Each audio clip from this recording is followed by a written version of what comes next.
ఎంత బాధ సరేనా తొందర ముగిస్తా మీకు ఎండ కొడుతుందా. అందరికీ నమస్కారం.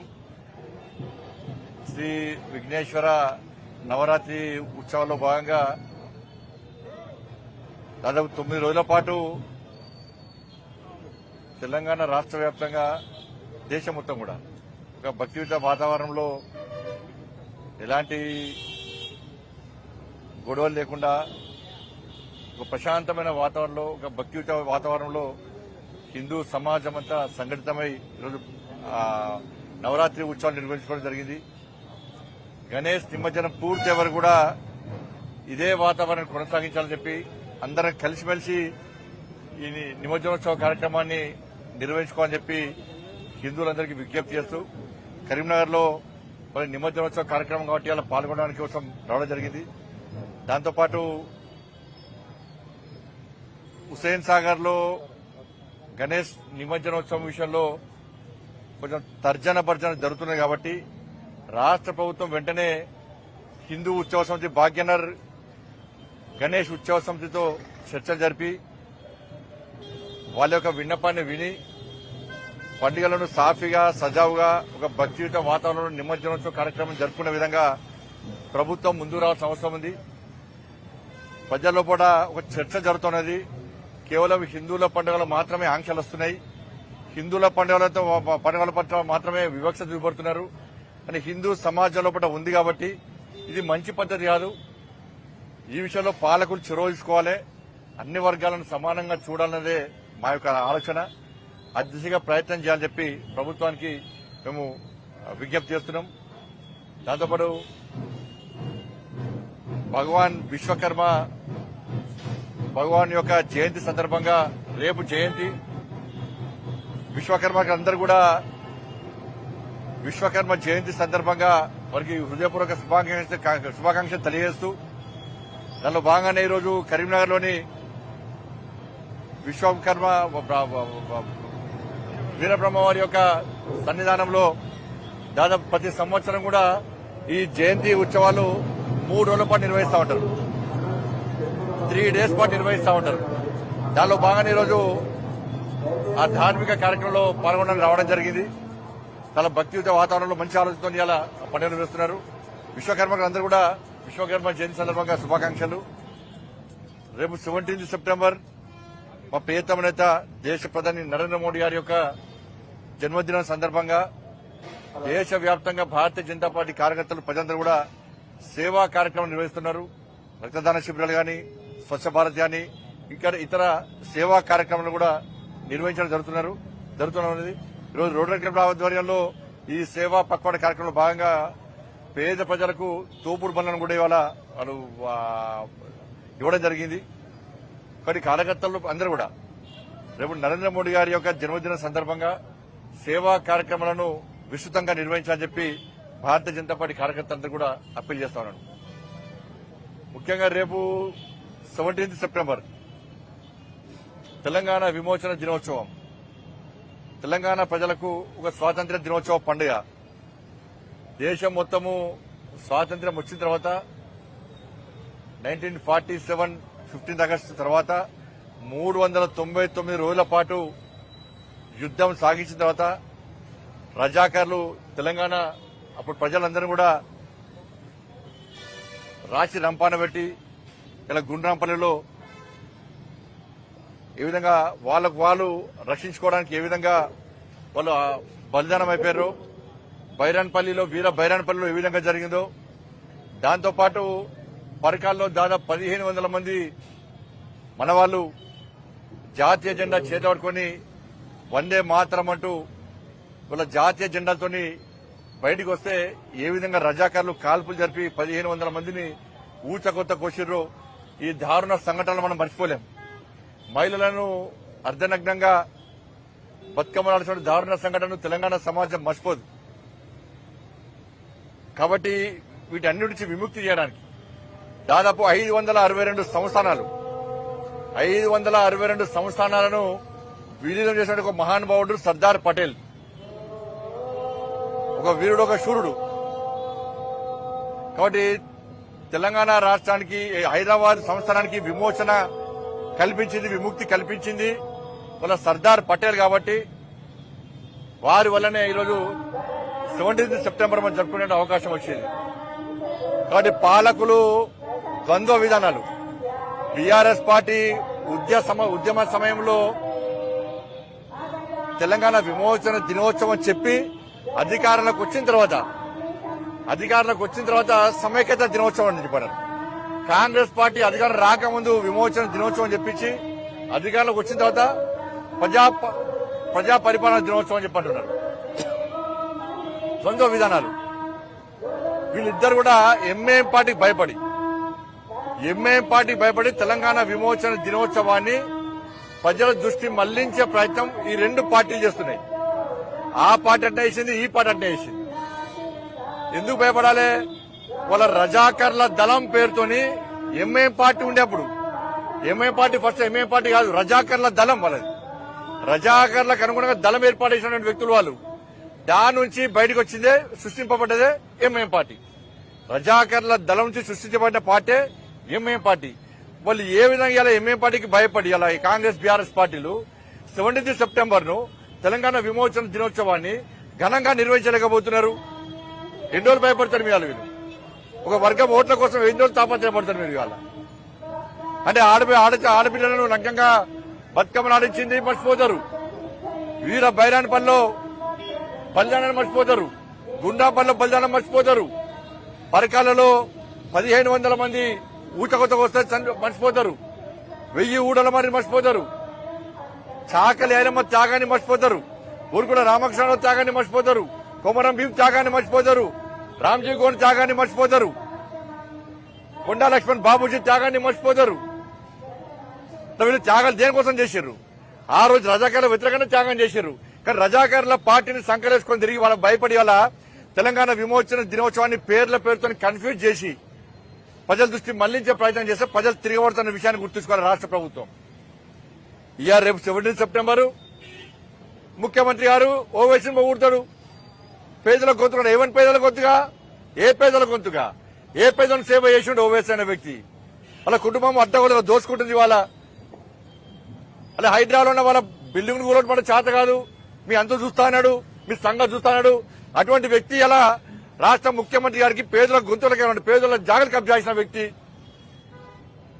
అటువంటి ఎంఐఎం పార్టీ వాళ్ళు పేదల గొంతుగా కాంగ్రెస్ పార్టీ పడుతుంది. మొదటిగా కాంగ్రెస్ పార్టీ తిట్టింది ఎంఐఎం పార్టీని, మొదటిదాకా తిట్టింది.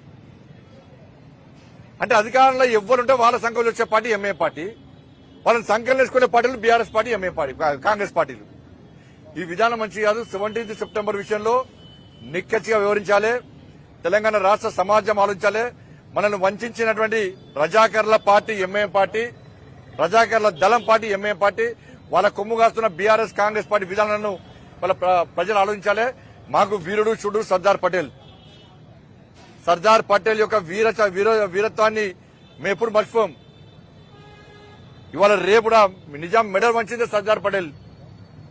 ఆయన మాకు వీరుడు, ఆయన వారసులం. మేము మా పార్టీ కూడా ఆయన వారసుల పార్టీ. పెద్ద విగ్రహం పెట్టినాం మేము గుజరాత్ లో. ఈరోజు పడతాం. ఈడ కూడా మా ప్రభుత్వం వచ్చినప్పుడు మీ లెక్క ఇవాళ ఎంఐఎం పార్టీ భయపడడానికి పోయే ప్రసక్తి లేదు. మా ప్రభుత్వం ఏర్పడిన తర్వాత 17 సెప్టెంబర్ ను ఏ విధంగా ఘనంగా నిర్వహిస్తామో, 15th ఆగస్టు ను ఏ విధంగా ఘనంగా నిర్వహిస్తామో అంతకంటే ఘనంగా ఈరోజు 17 సెప్టెంబర్ తెలంగాణ విమోచన దినోత్సవాన్ని పేరు మార్చాం, ఊరు మార్చాం. మా ఆలోచన మార్చుకోం. మేము తెలంగాణ విమోచన దినోత్సవాన్ని భారతీయ జనతా పార్టీ ప్రభుత్వం తెలంగాణ రాష్ట్రంలో ఏర్పడడం ఖాయం. ఏర్పడ్డ వెంటనే ఘనంగా నిర్వహిస్తాం. ఇలా రాజీవ్ గాంధీ విగ్రహం కోసం కొట్టాడుతున్నారు. సర్దార్ పటేల్ విగ్రహం పెట్టురు. ఎవరన్నారు పెట్టురు? ఇవాళ మొదదానికేమో అంతమంది విగ్రహాల్లోలి, తర్వాత మన హైడ్రాలోలి, మళ్ళీ ఇప్పుడు మళ్ళీ విగ్రహాలు స్టార్ట్ అయింది. మళ్ళీ విగ్రహాలు స్టార్ట్ అయింది. ఎందుకంటే 6 గ్యారెంటీలు వీకాలి. 6 గ్యారెంటీ పక్కకు పోవాలి. అంటే రెండు పార్టీలు కలిసి ఎట్లా డ్రామాలు ఆడుతున్నాయంటే, ఏదైనా వీళ్ళ ఫోన్ ట్యాపింగ్ కేసు వాళ్ళ చేతి ఉన్నది, ఓటు ఉన్నాడు కేసు వీళ్ళ దగ్గర ఉన్నది. మనం ఒకటి మనం అనుకుంటే కలిసి ఉండాలి. ఈ 6 గ్యారెంటీ విషయంలో మన ఇద్దరం కొట్టాడుకోవాలి. ప్రజల దృష్టి మళ్లించాలి. అయితే 17 సెప్టెంబర్ వివాదాస్పదం చేయాలి, అయితే విగ్రహాలు ఒళ్ళు పెట్టాలి, అయితే హైదరాబాద్ ఒళ్ళు పెట్టాలి, ఇదే పని వీళ్ళకు, ఈ రెండు పార్టీలకు. 6 గ్యారెంటీ విషయంలో రాష్ట్ర ప్రభుత్వం చిత్తశుద్ధిని ప్రకటించుకోవాలి, చూపెట్టాలి. శ్వేతపత్రం విడుదల చేయండి. రుణమాఫీ విషయంలో ఎక్కడికెళ్తారు చర్చ చెప్పండి. ఏ గ్రామానికి పోదామో రండి మాతోని. ఎంతమంది రుణమాఫీ జరిగిందో చెప్తాం మనం. ఎంతమందికి 2,500 రూపాయలు ఇచ్చారు, ఎంతమంది రైతు భరోసా ఇచ్చారు, ఎంతమందికి 10,000 రూపాయలు రైతు కూలీలకు ఇచ్చారు, 1,200 రూపాయలు, ఎంతమంది బోనస్ ఇచ్చారు, 2,500 రూపాయలు ఎంతమంది మహిళలకు ఇచ్చారు, గోల్డ్ ఎంతమందికి ఇచ్చారు, తులం గోల్డ్ ఎంతమందికి స్కూటీలు ఇచ్చారు, ఎంతమందికి ఉద్యోగాలు ఇచ్చారు, ఎంతమంది ఉద్యోగస్తులకు ఇలా 5 డిఏలు ఇచ్చారు, ప్రమోషన్లు ఇచ్చారు, 317 విషయంలో మీ ఆలోచన ఏంది? అంటే చర్చ వీటి మీద జరగాలి. ఇవి పక్కదారి పట్టించడానికి వల్ల ఇటువంటి చేయడం మంచి పద్ధతి కాదు. భారతీయ జనతా పార్టీ 6 గ్యారెంటీ విషయంలో ప్రభుత్వం వెంటనే శ్వేతపత్రం విడుదల చేయాలని డిమాండ్ చేస్తున్నది. ఢిల్లీ సీఎం కేజ్రీవాల్ రాజీనామా సిద్దమయ్యాడు. బీజేపీ ఎలా చూస్తారు? ఇక్కడ ఖాళీ ఉన్నారు కదా, ఆయన పట్టుకుపోయి చేస్తా సీఎం. ఖాళీ కుటుంబం ఉంది కదా, కేసీఆర్ ఉన్నాడు, కేటీఆర్ ఉన్నాడు, కవితకు ఉన్నది, హరీష్ రావు ఉన్నారు. నలుగురిలో ఓన్ వచ్చుకోపోయి సీఎం చేస్తే అయిపోయా. ఖాళీ ఉన్నారు వీళ్ళు, వాళ్ళకి సేమ్ కేసే కదా, సేమ్ లిక్కర్ కేసే, సేమ్ కుటుంబాలే. వీళ్ళ వాళ్ళ దోస్తు అన్నది, వీళ్ళ వాళ్ళ సంబంధాలు ఉన్నాయి, బంధాలు సంబంధాలు రెండు ఉన్నాయి కాబట్టి దీనికి తీసుకపోవడం చేస్తే అయిపోయా. సంజయ్ గారు సెప్టెంబర్ 17 నుంచి రాష్ట్ర ప్రభుత్వం అధికారంగా నిర్వహిస్తుంది. మీకు ఇలా లేఖలు రాశారా మంత్రులు? నాకైతే రాలే. లేఖలు వచ్చినా కూడా ప్రజా పరిపాలన దినోత్సవం అంటే మేము ఒప్పుకోము. దాన్ని తెలంగాణ విమోచన దినోత్సవం జరపాలి. అంటే 50 సంవత్సరాలు తెలంగాణ ఉమ్మడి ఆంధ్రప్రదేశ్ పాలించారు. 70 సంవత్సరాలు దేశం స్వాతంత్రం వచ్చి 50 సంవత్సరాలు కాంగ్రెస్ పార్టీ పాలించింది. అంటే ఇన్ని రోజులు ప్రజాపాలన కాదా వాళ్ళది? ప్రజా వంచన పాలన వాళ్ళది? ఏది ప్రజాపాలన? తెలంగాణ విమోచన దినోత్సవం ఎందుకు పెడతారు? భయమైంది మీకున్న ఇబ్బంది అని చెప్పరాదు. బీఆర్ఎస్ కంటే కాంగ్రెస్ అధికారికంగా నిర్వహిస్తామని చెప్తున్నారు కాంగ్రెస్ గవర్నమెంట్. అది అధికారి పేరు ఎందుకు మారుస్తున్నారు అంటున్నా, భయం ఎందుకు అనుకుంటున్నా? పేరుతో సంబంధం లేకుండా నిర్వహిస్తున్నామని. ఎందుకు పేరుతో సంబంధం? తెలంగాణ విమోచన దినోత్సవం సర్దార్ పటేల్ నిజాం మెడలు వంచి ఇవాళ ఈ తెలంగాణ రాష్ట్రానికి ఈ సంస్థానికి విముక్తి కలిగించిండు. ఎందుకు దాన్ని ఊడతలేరు? ఆ చరిత్ర ఎందుకు తెరమరు చేస్తున్నారు? ఏంది ప్రజాపాలన పెట్టాలని అవసరం ఏమో చెప్పరాదు. దేనికోసం ప్రజాపాలన దినోత్సవం పెట్టారు? ఎంఏం పార్టీ భయపడి. ఎందుకు భయపడాలి ఎంఏం పార్టీకి?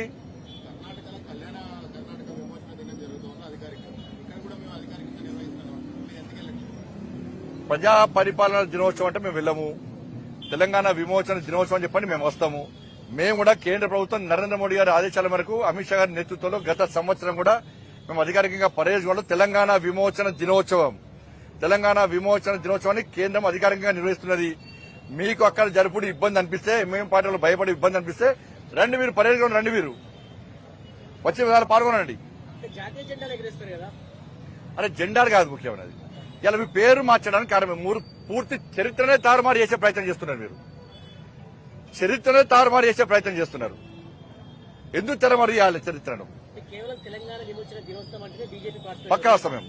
తెలంగాణ 100% వస్తాం. తెలంగాణ విమోచన దినోత్సవం అధికారంగా జరుపుతున్నాం మేమని చెప్పండి. 100% నేనే వస్తాం, పక్కా వస్తాం. ప్రభుత్వం చెప్తుంది కొంతమంది లేఖలు రాసాము అందరూ రమ్మని చెప్పి. మీ లోపల మీ మైండ్ సెట్ మార్చుకోవాలి ఫస్ట్ ప్రభుత్వం. మీరు బయట మాట్లాడి లోపల కాదు. తెలంగాణ విమోచన దినోత్సవాన్ని అధికారంగా జరుపుతున్నామని చెప్పండి, పక్కా 100% వస్తాను నేను. 100% అటెండ్ అవుతాం మేము. పేరుతో కాదు, వాళ్ళ వ్యవహార శైలి అటువంటిది ఉన్నది. మొత్తం పూర్తిగా చరిత్రను తెరమరు చేసే ప్రయత్నం చేస్తున్నారు వాళ్ళు. మేము ఎగ్జిబిషన్ పెట్టినాం, చరిత్ర మొత్తం చెప్పినాం. ఈ మతం ఆ మతం, ఈ వర్గం ఆ వర్గం కాదు, అందరూ చూపెట్టినాం. మరి ఆ విధంగా ప్రభుత్వం ఎందుకు వ్యవహరిస్తలేదు? తెలంగాణ విమోచన దినోత్సవం జరపడానికి ఇబ్బంది. మన కేసీఆర్ పెట్టినప్పుడు ఇదే కాంగ్రెస్ పార్టీ తిట్టారు. ఇదే కాంగ్రెస్ పార్టీ వాళ్ళు కేసీఆర్ ఇది సమైక్యత దినోత్సవం అంటే అప్పుడు ఈ కాంగ్రెస్ పార్టీ తిట్టారు. మళ్ళీ వీళ్ళు అధికారంగా వచ్చారు కదా, వీళ్ళు మారేది. ధన్యవాదాలు.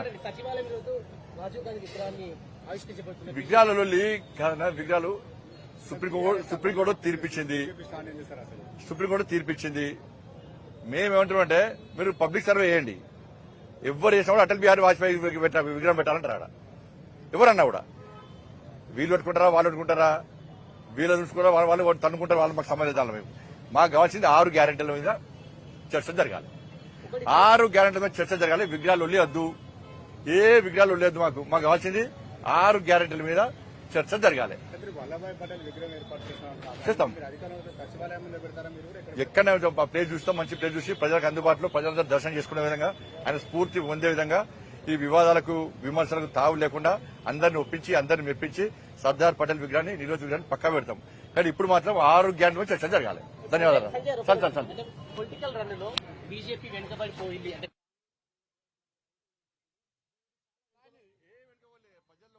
భారతీయ జనతా పార్టీ మీద విశ్వాసాన్ని నమ్మకంతో ఉన్నారు. వాళ్ళిద్దరూ మేము 6 గ్యారెంటీల గురించి మాత్రమే మాట్లాడుతున్నాం. మేము వాళ్ళిద్దరూ లోపాయకార ఒప్పందం కుదుర్చుకొని బీజేపీని రాకుండా చేయాలని చెప్పి ఓడుకొని తిట్టుకుంటున్నారు, ఓడుకొని అనుకుంటున్నారు. వీళ్ళ మీద వాళ్ళ దాడి, వాళ్ళ మీద వీళ్ళ దాడి. ఎందుకంటే బ్రేకింగ్ రావాలి, టీవీలో ఫ్రంట్ హెడ్లైన్స్ రావాలని చెప్పి ఒక ప్లాన్తో చేస్తున్నారు. ప్రజల గుండె లోపల, ప్రజల మనసు లోపల, ప్రజల లోపల ఎప్పుడు నిరంతరం ఫైట్ చేసేది, కొట్లాడేది, ప్రజలకు అందుబాటులో ఉండేది, ప్రజల కోసం చేసేది, ఫైట్ చేసేది మాత్రం కేవలం భారతీయ జనతా పార్టీ ఉంటాము. రాబోయే రోజు ఇంకా ఇటువంటి ఉద్యమాలు ఇంకా చేస్తూనే ఉంటాము.